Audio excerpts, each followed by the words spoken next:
Bonjour à tous, Alexis Villeneuve, conseiller culture chez Littoral Normand. Je vais vous parler aujourd'hui de fertilité des sols et plus précisément du rôle des effluents d'élevage et des digestats de méthaniseurs. Et on va s'attarder sur la différence entre l'apport d'effluents brut ou les mêmes effluents méthanisés.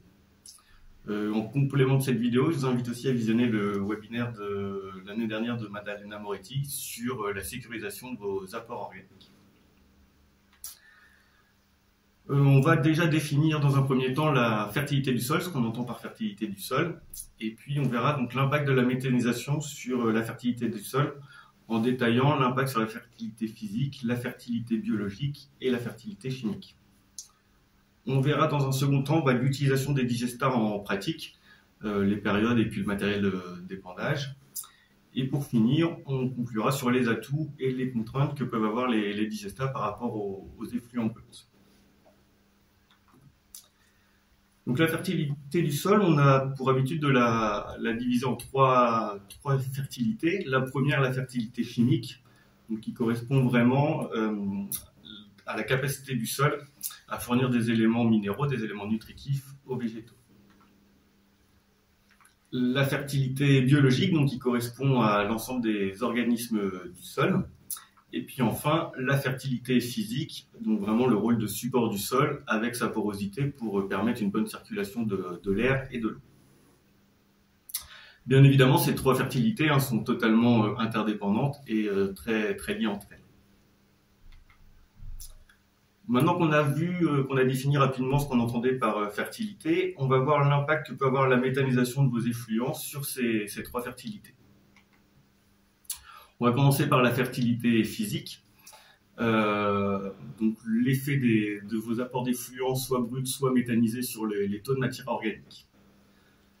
Pour comprendre un peu comment va réagir l'effluent, la matière organique qu'on apporte, on a un indice qui est l'ISMO, l'indice de stabilité de la matière organique, qui nous renseigne sur la part de carbone de matière organique qui va être dégradée ou au contraire qui va être stockée dans le sol. Donc c'est ce que vous voyez là sur le schéma. Vous avez différents ISMO pour différentes matières organiques. Les matières végétales tout en haut, avec des ISMO qui sont assez larges en fonction de s'il s'agit de matière organique plutôt fraîche ou à l'inverse de la matière organique lignifiée qui va avoir du coup un ISMO plus important. Plus l'ISMO est important, plus la part de carbone qui va être stockée dans le sol est importante. Et à l'inverse, plus il est faible, plus la matière organique va être dégradée rapidement.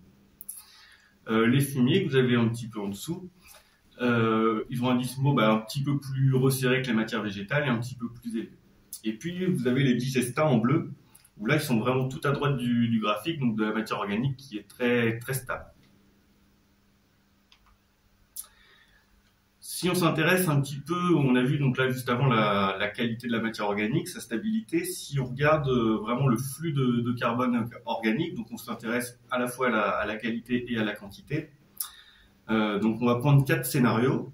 Premier scénario, on produit de la biomasse végétale qu'on va restituer directement au sol. Dans le second scénario, on donne cette biomasse végétale à un animal et on récupère les effluents qu'on restitue au sol. Le troisième scénario, on prend la biomasse végétale qu'on met directement dans un méthaniseur et on apporte les digestats au sol. Et puis le dernier scénario, on donne notre végétal à un animal, on récupère les effluents qu'on met dans un méthaniseur et le digestat du méthaniseur est récupéré et restitué au sol. Donc qu'est-ce qui se passe dans ces 4 scénarios? Le premier scénario, on va restituer 100% du carbone. Par contre, il va y en avoir une petite partie seulement qui va être stabilisée, donc qui va contribuer à l'humus. 14% de ce carbone va contribuer à l'humus. Dans le deuxième scénario, une partie de la matière organique est captée par l'animal, donc on va en restituer plus que 30%.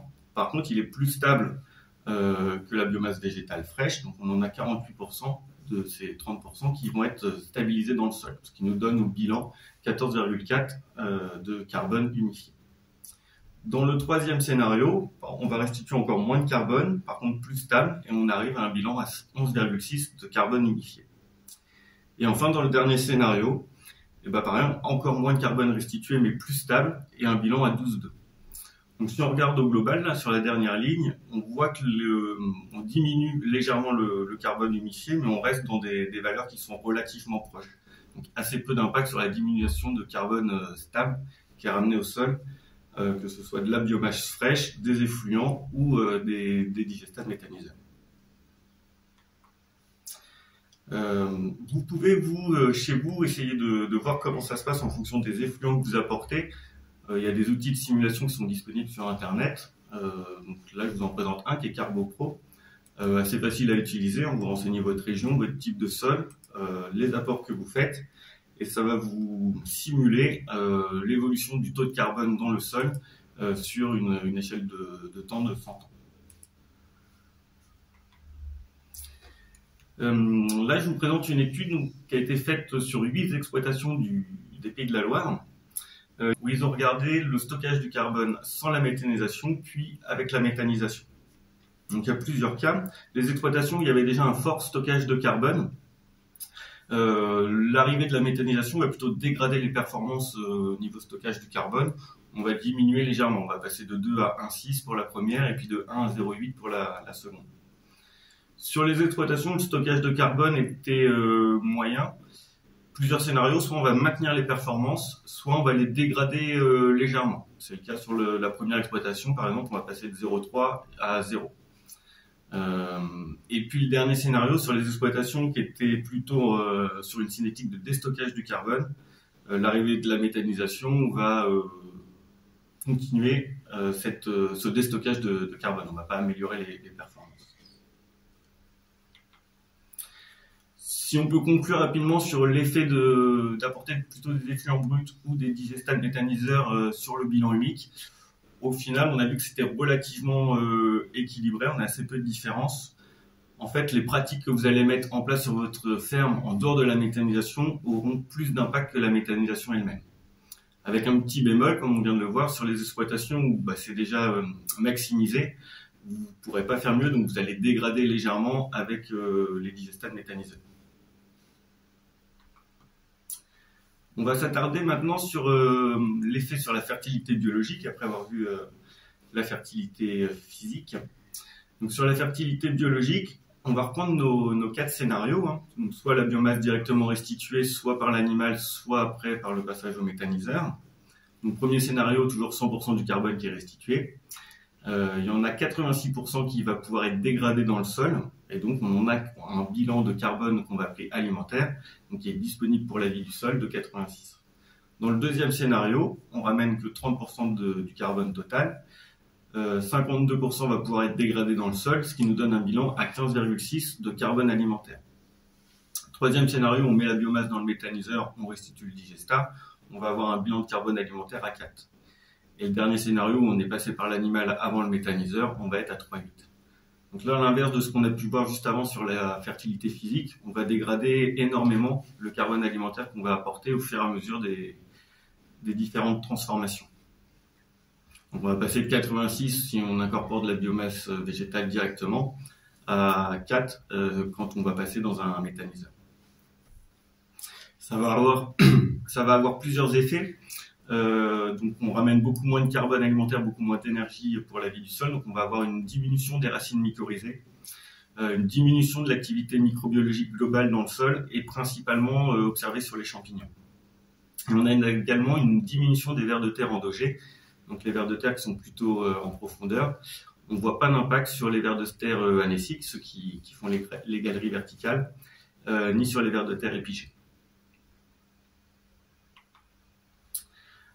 Sur la fertilité chimique maintenant, quel impact de la méthanisation sur cette fertilité-là? Donc là, vous voyez en règle générale, sur des intrants non digérés par rapport au même intrant qui va être digéré au méthaniseur, on va avoir une diminution de la matière sèche. Donc ça s'explique assez facilement, on récupère du carbone pour produire du gaz. Donc forcément, ce qu'on a dans le gaz, on ne le retrouve plus dans notre digestat. Le pH, lui, va avoir tendance à augmenter. Ça peut avoir un intérêt, ça peut éventuellement faire que le digestat va avoir un petit effet d'amendement basique. La contrepartie, c'est qu'on va augmenter la volatilisation potentielle de l'azote. J'y reviendrai juste après. Le ratio C sur N, lui, va diminuer, puisqu'on va consommer du carbone pour produire le gaz sans consommer d'azote. Donc le rapport entre les deux va diminuer. L'azote total reste identique, on ne consomme pas la méthanisation. En revanche, l'azote ammoniacal, la proportion d'azote ammoniacal dans l'azote total va augmenter. Phosphore-potasse, il n'y a pas d'évolution. Si je prends un exemple plus concret, donc avec un lisier de bovin ou un digestat de ce même lisier de bovin, on va diminuer, comme je disais, la matière sèche, donc on va passer de 8,9 à 6. Le pH, lui, va augmenter de 0,6 points dans ce cas-là, de 7,3 à 7,9. Le ratio C sur N diminue grandement, de 10 à 6. Donc là, on limite vraiment, par exemple, les problèmes de fin d'azote. L'azote total, pas d'évolution. Par contre, comme je vous disais, l'azote ammoniacal, lui, il va augmenter. On va passer de 53% d'azote ammoniacal par rapport à l'azote total à 62% dans le digestat. Phosphore-potasse reste identique. Je vous parlais tout à l'heure de l'augmentation du risque de volatilisation due à l'augmentation du pH. C'est ce que représente ce graphique. Vous voyez, pour une température donnée, quand le pH va augmenter, la proportion d'ammoniac dans l'azote ammoniacal va augmenter. Cet ammoniac, donc, il est sous forme gazeuse, donc c'est lui qui se volatilise.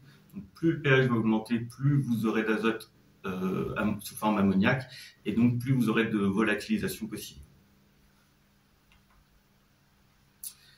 Quelques paramètres issus de plus de 300 analyses sur des digestats, qu'on ait une petite idée. Donc sur l'azote, premièrement, vous avez digestat lisier fumier bovin à gauche et puis digestat lisier fumier porcin à droite.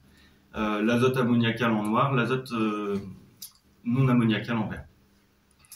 Je ne vais pas m'attarder sur les valeurs moyennes en tant que telles. Ce que je voulais vous faire remarquer, c'était les écarts types qui étaient assez importants.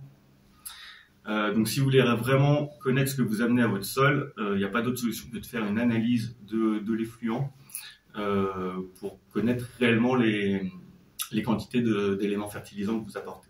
Vous voyez sur les pH, pareil, donc les points verts qui représentent les pH, des écarts types qui sont assez importants. Sur le phosphore, la potasse, le calcium, mais pareil, donc je ne m'attarde pas sur les valeurs moyennes. Ce qui est important, c'est de voir qu'il y a des gros écarts, donc ça va être très dépendant des matières qui rentrent dans le méthaniseur. Donc j'insiste vraiment sur le fait d'analyser votre digestat ou vos effluents pour connaître réellement les quantités d'éléments apportés. Si on s'occupe un petit peu des périodes d'apport et puis des quantités qu'on pourrait apporter en digestat, quelques exemples dans ce tableau-là. Vous rapportez sur un colza avant l'implantation du colza et puis on va l'enfouir au moment de l'implantation du colza. Si on apporte 20 mètres cubes, ça va correspondre à 53 unités d'azote total, donc 44 sous forme ammoniacale, donc disponibles immédiatement pour la culture. On peut faire des apports sur une prairie, idéalement en sortie d'hiver ou après une première fauche. Pareil, on peut rapporter une cinquantaine d'unités disponibles pour la prairie. Le maïs, identique, on peut rapporter 25 mètres cubes juste avant l'implantation du maïs, qui vont apporter 55 unités d'azote disponibles et 50 de phosphore. Sur céréales, en sortie d'hiver également. Ce qui est important donc, pour limiter les pertes par volatilisation, ça va être dépendre par temps nuageux et plutôt frais. Dépendre plutôt en fin de journée pour profiter des températures plus douces dans la nuit. On limite grandement les pertes par rapport à un épandage le matin avec des températures plus chaudes dans la journée. Et puis épandre au plus près des besoins de la culture, parce qu'on a vu qu'il y a une grosse proportion d'azote ammoniacal. Donc pour limiter les pertes par lessivation, c'est vraiment l'apporter au moment où la culture va le valoriser. Les atouts, les contraintes des digestats par rapport aux effluents bruts. Dans les atouts, on a vu qu'on allait amener des éléments fertilisants qui allaient être immédiatement disponibles pour la culture, donc on va pouvoir le raisonner comme un engrais minéral. On va limiter les pertes pendant le traitement des effluents. Vous n'avez pas de stockage au champ, donc pas de pertes à ce moment-là. On va aussi réduire un petit peu les volumes à transporter. Et puis, dernier atout, on n'a pas d'odeur. Au niveau des contraintes, on a vu que ça fragilisait grandement la fertilité biologique des sols. On ramène très peu de carbone alimentaire, donc on contribue très peu à l'alimentation de la vie du sol. On va réduire aussi la biodiversité du sol, on amène moins de carbone alimentaire. Et puis on a une moindre contribution à la fertilité physique du sol. on amène un petit peu moins de carbone au total. Et puis enfin, d'une forte concentration d'ammoniac et donc des pertes potentiellement assez élevées au moment de l'épandage, qu'on peut limiter avec les périodes d'épandage et le matériel adapté.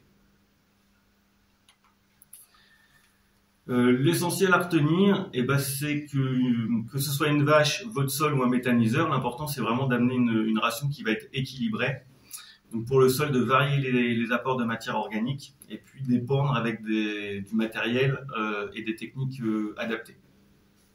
Sur les schémas, vous voyez, on a vu que les digestats ont contribué grandement à la fertilité chimique, au détriment un petit peu de la fertilité physique et surtout de la fertilité biologique. Vos effluents bruts, à l'inverse, vont contribuer à la fertilité biologique, à la fertilité physique et vont avoir un effet fertilisant un petit peu moins rapide que votre digestat. Je vous remercie. Si jamais vous avez besoin de compléments ou si vous avez des questions, n'hésitez pas à joindre Littoral Normand et son service client.